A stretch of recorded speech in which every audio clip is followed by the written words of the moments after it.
Capital News tonight. CAGSR discovers weaknesses in some public institutions and organizations causing the government loss. Fire burns millions in property at Gikomba in Nairobi.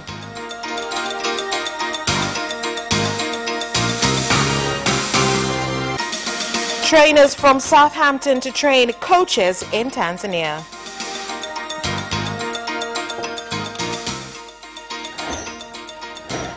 Good evening. This is Capital News at 9:30. My name is Vanessa Victor. Let's get started with the national news.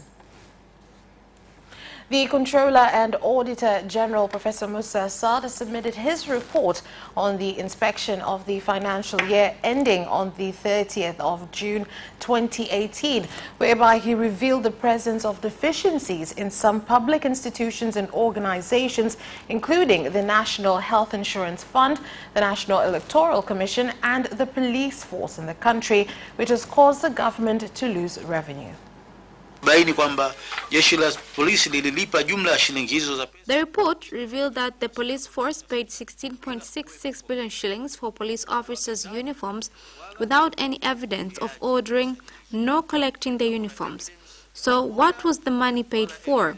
We have seen that CAG's power of attorney and business license that was used were not adhered to, and Secretary General of Home Affairs was not involved on the agreement made for buying police officers' uniforms. The tender was paid $72.3 billion instead of $72.15 million, according to the contract signed. Trainings of 15 ICT officers of National Electoral Commission were not done, despite the tender being paid $358,650. Ili neno dhaifu, yani kwa tafsiri ya weakness, kwetu sisi ni common currency. The word weakness to us is a common currency while conducting evaluations of systems and procedures. When we discover shortcomings, we say the level of performance was weak, a term that is also used in schools. We have been using this term and shall continue using it because it is a common language in our field. Si mzuri sana, vizuri, au wastani, au dhaifu, unakasirika ukiambiwa hivyo bwana. The government has said that during the 2019-2020 budget, it will ensure that it conducts investigations into allegations against public leaders of breaking the law of ethics for public servants in order to ensure that the rule of law is followed. This was said by the Minister of State in the President's Office for Public Service and Good Governance, retired Captain George Mkuchika, when delivering his ministry's budget to Parliament. The result of efforts made by the government of the United Republic of Tanzania under the firm leadership of Dr. John Pombe Joseph Magufuli in fighting corruption in the country have been successful, as seen by the increasing discipline and performance of responsibilities among public servants in the country. The strengthening of being responsible in trade, revenue collection and its use to the public can clearly be seen. The Minister of State in the President's Office for Regional Administration and Local Government, Suleiman Jafo, when delivering his budget, also said that they intend to build 27 new hospitals in councils that do not have any.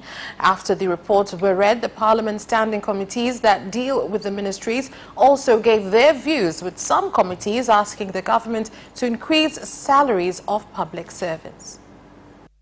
Mr. Chairman, some of the plans of the 2019-2020 financial year are as follows.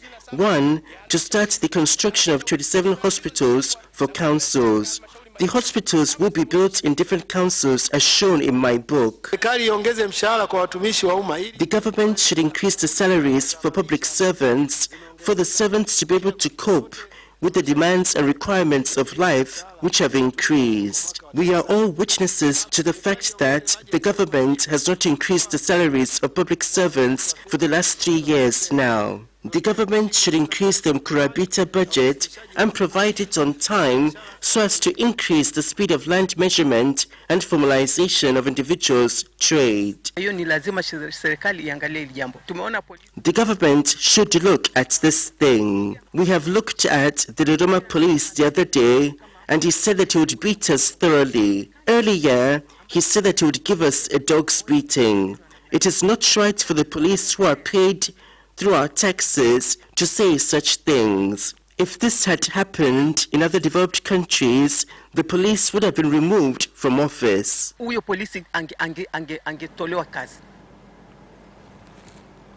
The Prevention and Combating of Corruption Bureau, PCCB, has taken to court the director of the Zenon Oil and Gas Company Limited, Florence Mashauri, and opened 7 charges against her. These charges include economic sabotage and causing the government a loss of more than 2.4 billion shillings. The accused, Florence Mashauri, who was the wife of the former executive director of UDOT company, Robert Kisena, who himself is facing charges of economic sabotage, was taken to the Kisutu Resident Magistrate Court. As they were reading the charge sheet that contained 7 charges before the resident magistrate, Agostino Rezile, the PCCB lawyers, Fatima Waziri and Esther Martin, told the court that with respect to the first charge, the accused has been charged with planning to commit an offense which violates Chapter 57 of the first table of the Law of Economic Sabotage. In addition, the 2 PCCB attorneys claimed that the accused also broke Chapter 60 of the second section of the Law Against Economic Sabotage of 2000 and of course the amended version of the Law of 2002. It is alleged that between January 2011 and May 2018, in Dar es Salaam, the accused and her fellow accused, who were not in the courtroom, conspired in order to commit the charges being leveled against them. Regarding the third charge, the accused is alleged to have built a petrol station inside the station used by the Dar es Salaam Rapid Bus Transit Project DART, which is located in Jangwani area, Ilala Municipality, without first obtaining permission from the Energy, Water and Utilities Regulatory Authority, EWURA. In the fourth charge against the accused, it is alleged that Florence Mashauri, while she was still executive director of the Zenon Oil and Gas Company Limited, engaged in the sale of petrol inside an area that was located at the station of the Dar es Salaam Rapid Bus Transit DART project, which was forbidden. The 2 PCCB lawyers claimed that concerning the fourth and fifth charges of money laundering, the accused, while she was the director of UDOT, stole oil worth more than 1,260,000,000 shillings, which was actually the wealth that belonged to UDOT. In the 6th and 7th charges, the accused is charged with causing the government a loss within the UDOT company of 2,400,000,000 shillings. The resident magistrate, Agostino Rezile, said that the court has no jurisdiction to hear the case, which he adjourned to April 23rd, as investigations into the case are still ongoing. President Dr. John Pombe Magufuli has given 30 days to the government of Njombe region following delays in completion of the construction of the main Njombe bus station, which began in 2013 but still has 20% left before it can be finished and used as intended. President Magufuli said this when speaking to the public at Sabasaba grounds in Njombe, where he expressed surprise to note that construction of the bus station, which has to date cost 9 billion shillings, is still incomplete. It started in 2015, 2016, 2017, 2018, and now 2019. Then I shall wait for 20 days and see for myself what will happen.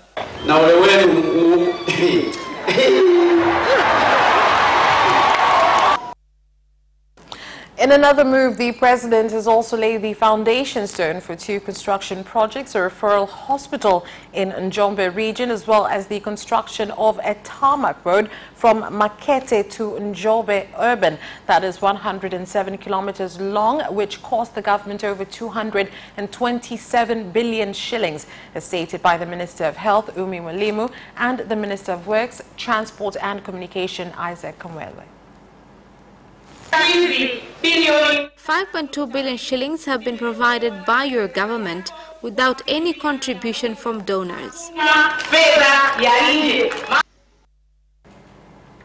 Ngomeni Secondary School in Ngomeni Ward, Muheza district does not have even one toilet, leading to students going into the neighboring forest to relieve themselves, which has led to fear of an epidemic. Our children will not be going to school come May. It is my responsibility to say this everywhere that Ngomeni Secondary School doesn't have a latrine. It is my responsibility to say this everywhere that Ngomeni Secondary School doesn't have a latrine. If an infection comes and the kids get diarrhea, we as the Ngomeni Secondary School will not be safe. Guaranteed it will be a huge problem. And might I add that if the school is closed, no one will still be safe. It is true. Right now the strategies are being drawn up, and we have had DC's meeting to see how we can construct the latrine. Currently the collection of funds is proceeding, and according to reports from the ward's head, we already have 200,000 shillings that will be used for bricks.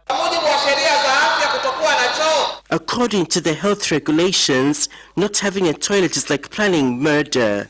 You are equivalent to a murderer if you do not have a toilet. If you don't want there to be a latrine, you want to kill students and people in general. This is because diarrhea will eventually develop, and where will people go when that happens? Tell us, DMO. The permanent secretaries of the Ministry of Natural Resources and Transport have met in an emergency meeting in Dar es Salaam, forming a special committee to find a permanent solution to various infrastructural challenges at the port of Dar es Salaam at this period when a large number of cruise ships from various parts of the world are coming to the country. This move comes 1 week after a large cruise ship came to the country, and some tourists who were disabled and elderly were unable to disembark from the ship and go view the tourist attractions due to lack of proper infrastructure for people with disabilities.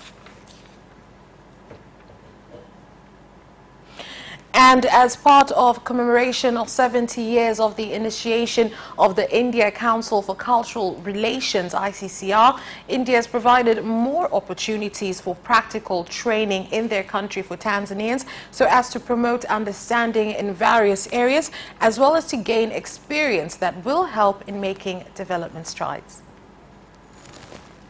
Relationship has 3 components as I see it. One is the government to government component, the other is government to business component, and the third component, which is actually the most important, is the people to people component, in which governments can help develop that people to people contacts between countries.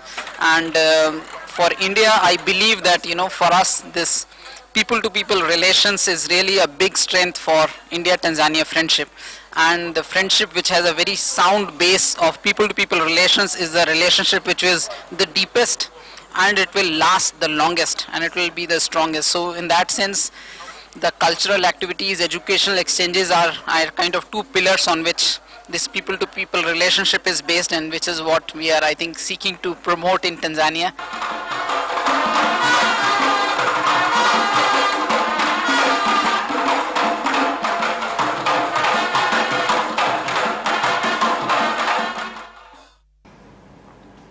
Using ambassadors to advertise Tanzanian tourist attractions in the countries their base has begun to slowly show success, enabling Tanzania to continue to receive more tourists. The tourism board has reduced the costs for promotion in foreign countries. Our embassies have been of great assistance by helping us to get tourism agents who are truly willing to promote our tourist attractions, as well as media outlets that can help us in promoting our attractions. I would like to call on the ambassadors not to get tired. They should always send us people so that we give them tours so that the ones brought can be our ambassadors in their own respective countries. I would also like to call on Tanzanians everywhere in the world to promote their country and bring tourists to Tanzania so that we can get foreign currency. We can see the migration all year round. Since February, market is growing up, and we will try to promote a lot more for Tanzania. And that's all for national news. International news is next.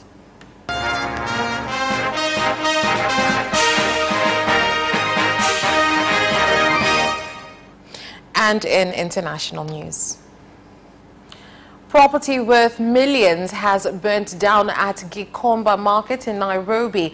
However, the source of the fire, which started at around 3 p.m., has not yet been discovered. This is the second fire to take place at the market. Another one occurred in June of last year, leading to the deaths of 15 people. We have a store here at the market where we sell shoes. Our chairman called us to tell all vendors that the market is on fire. But by the time we got here, everything has burnt down. There was nothing for us to save. So far, we don't know what caused the fire. Some people are speculating that it could be electrical defaults. Our question is, what is usually the source of these fire outbreaks? For how long will our businesses be burnt? In Beni, Kivu, northeast of Congo, residents have asked for aid from the government after their houses were destroyed by heavy rains ongoing in the area. We would like to urge responsible leaders to find means of helping all the affected people, because many people have been left with no shelter. The rain was bad. We left our houses and ran away. But when we got back, we found our houses unroofed. We have nowhere to go, apart from seeking help from our government, at least for us to get shelter. The prison division in Uganda has expressed high concern following the increase of inmates at prisons in the country. They've said that in under 6 months there's been an 8% increase in prisoners, which almost comes close to the number of people that have increased in the country. By the end of March. At the end of 31st March, the number of prisoners was more than 57,000. This shows that the number of prisoners has increased from 8% comparing to our population growth rate, which shows that the number of prisoners will almost be equal to the number of people in the country. This is scary. 8%. The former U.S. President Barack Obama is visiting Germany and met with Chancellor Angela Merkel. In addition to his meeting with Merkel, Obama also held town hall events in Berlin as well as in Cologne. Joining me is our correspondent from Deutsche Welle, Aprili Schultes. Hi, Emily. Hi, how are you? I'm very well. So, first off, what was the reason for President Obama's visit, and what did he do while he was in Germany?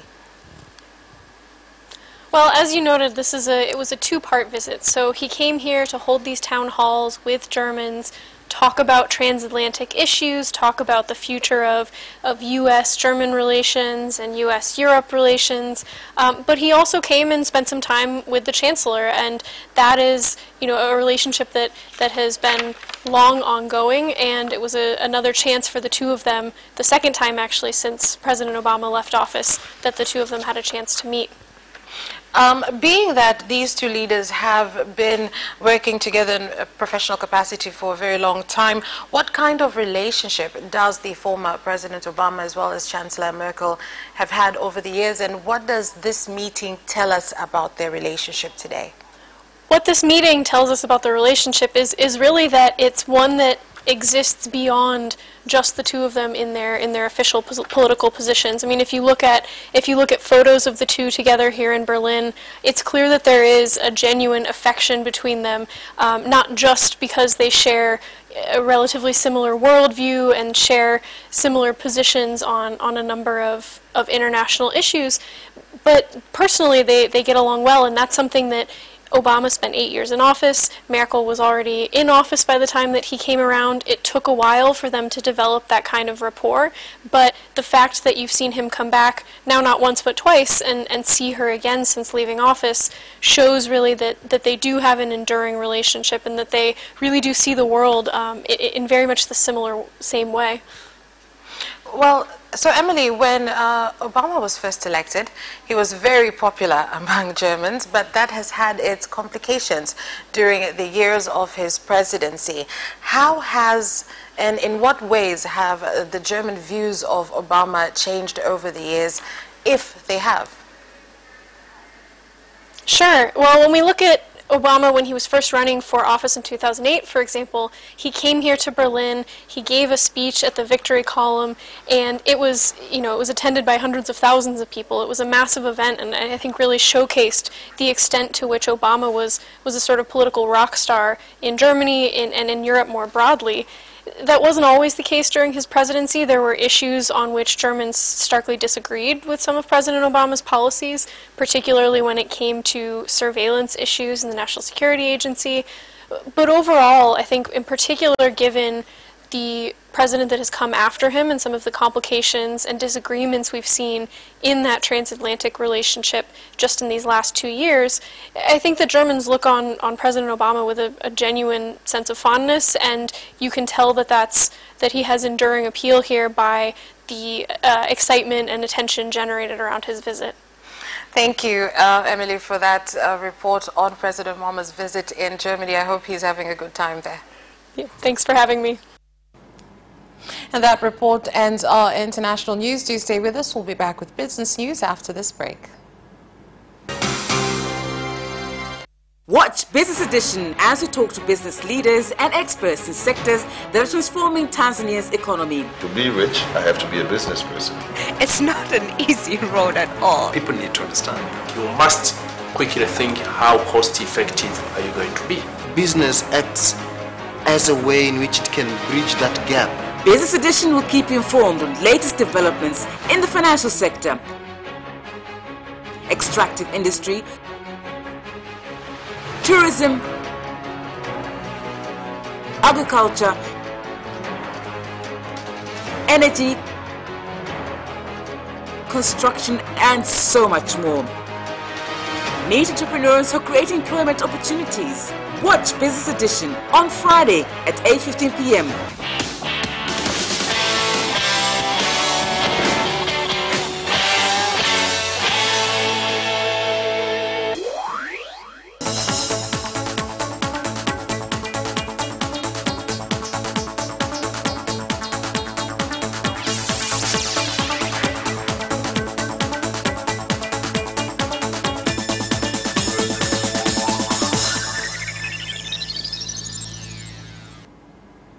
Welcome back, and in business. The National Microfinance Bank has continued to provide education on competitive businesses, along with preventing unproductive loans to small-scale entrepreneurs in Ilala and Dar es Salaam. A meeting that involved Tanzania Revenue Authority officers who provided education on timely and voluntary tax payment to the entrepreneurs. Moja kati ya vitu ambavyo tunavifanya, tunatoa elimu kwa wateja wetu. One among the things that we do is provide knowledge to our clients. Right now, business has become very competitive in the country. In the business club, we train our clients on how to compete successfully in the markets. If you look at our clients, they are well informed. Mbinu mbadala za namna gani afanye ili afanye biashara yake kwenye ushindani kidogo inakuwa ngumu. These SME activities is very important and extremely important for the country and the economy. Not just to NMB, to support you in this, but also for the economy as a whole. You are the foundation of this country, of the economy of this country. And mobile company Airtel has said that it will continue to improve its services and start new services, as well as to sell to their clients modern smartphones so that they can keep up with the technology being currently used in the country. itel P33 phone has the huge capacity, starting from the large screen size, big RAM and a good battery which allows the phone to stay with charge in a long time. Through Airtel, you shall be able to see the features of this phone and get 60 GBs once you buy this phone. Our target is to be the best network for your smartphone. Continue providing phones of good prices and meet demands of Tanzanians. Once you buy ITEL P33, dial *148 *91#. You shall be connected directly, and every month you shall be provided with 10 GBs in a period of 6 months. And that's all for business news. Sports news is up next.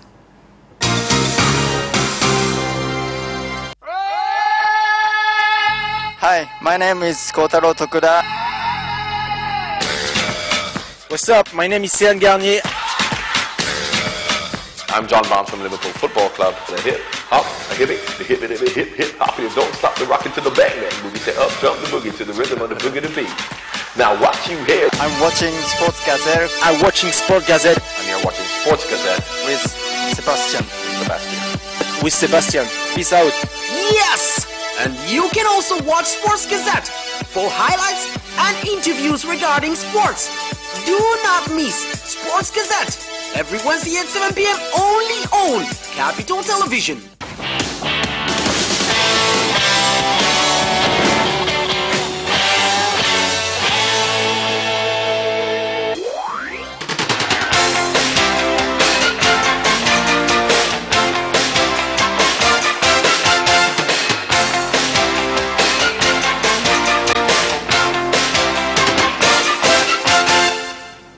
And on to sports. Football trainers from the English Premier League side Southampton will come to Tanzania to train local coaches from the 1st of May of this year. Pesa katika nchi za Kiafrika tunazo operate kwa maana ya Tanzania, Kenya na SportPesa will bring coaches to the countries that we operate in: Tanzania, Kenya and South Africa. The coaches are from the English Premier League and they come to train local coaches. The soccer specialists from Southampton will come to Tanzania. They will come to train our Tanzanian coaches who have A, B and C CAF licenses. The training will take place on 1st and 2nd of the next month.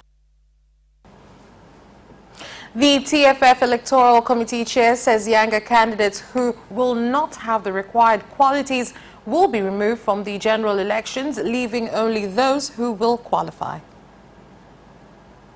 The required qualities for being a candidate are in the Younger Constitution and the Elections Code. One must be a younger member, he must be a Tanzanian, must be 18 years and older, and should have a known experience in soccer. Mauricio Pochettino's happiness at overseeing a 1-0 Champions League victory over Manchester City was tempered by the loss of Harry Kane to yet another ankle ligament injury. The Tottenham manager fears it will rule him out for the remainder of the season. Here are more details. Minutes that has given Spurs the advantage at the midway point of the quarter-final, but Kane's injury cast a shadow. The striker, who came in for some rough treatment from various City players, went into a strong challenge on Fabian Delph in the 55th minute, and he came off worse. Delph turned on Kane straight away as he felt that the tackle was late and excessive.